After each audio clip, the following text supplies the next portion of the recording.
Dati akong DDS at ito ang dahilan kung bakit tumiwalag ako sa pagka-DDS.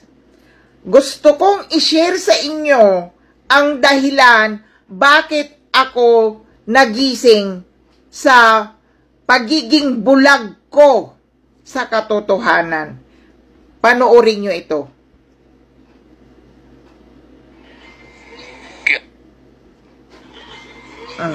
Kinain ni Eve. Tapos si Eve, ginising si Adam. Siguro katatapos lang, kumain ka rin. So kinain ni Adam. Then malice was born.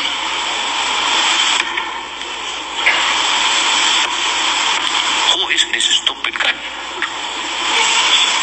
Stupido talaga itong putang kung ganun. You created something perfect, and then you think of an event that would have and destroy the quality of your work. You see? Sabihin nyo sa akin ngayon na hindi ang Panginoong Diyos ang minura ni Duterte. Ito ang nagpagising sa akin. Itong video na to ang nagmulat sa akin ng katotohanan.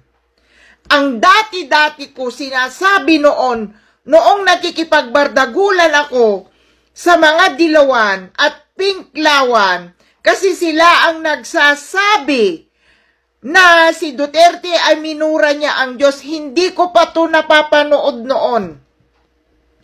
Pero nung napanood ko na ito, doon na ako nagsisi at talagang bumaliktad ako, as in alatul.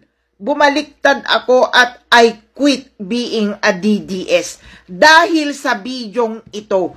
Kayong mga DDS, katulad din ninyo ako noon na nagtatanggol kay Duterte.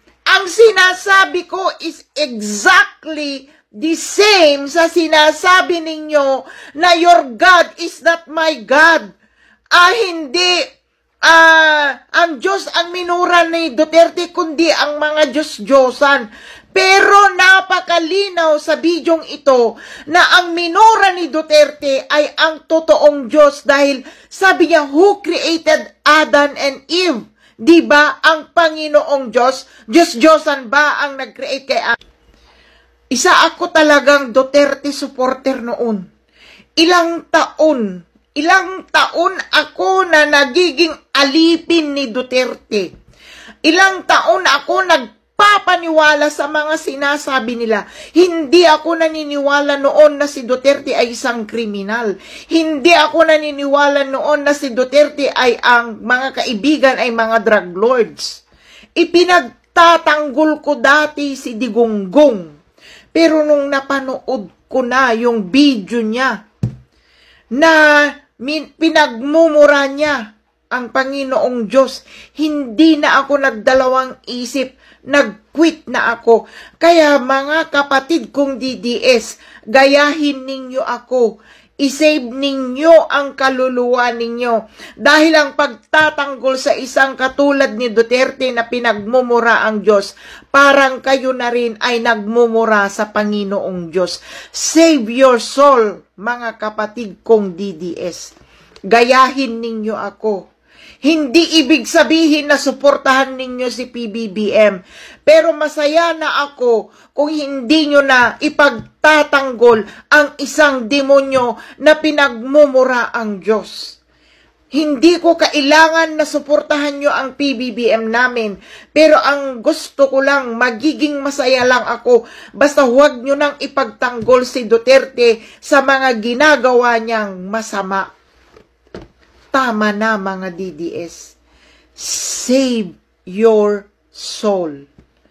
Ask God forgiveness. Dahil ang minura niya talaga ang totoong Panginoong Diyos na hindi Diyos-Diyosan. Katulad ninyo ako noon na nakikipagbardagulan sa mga dilawan. Sinasabi ko noon na ang minura ni Duterte ay ang Diyos-Diyosan. Dahil ang Diyos ni Duterte ay tunay na Diyos, pero hindi. Maling-mali po, ang Diyos ni Duterte ay ang kadiliman. Masaya siya kapag gumagawa siya ng masama. As we can see, balahura siya.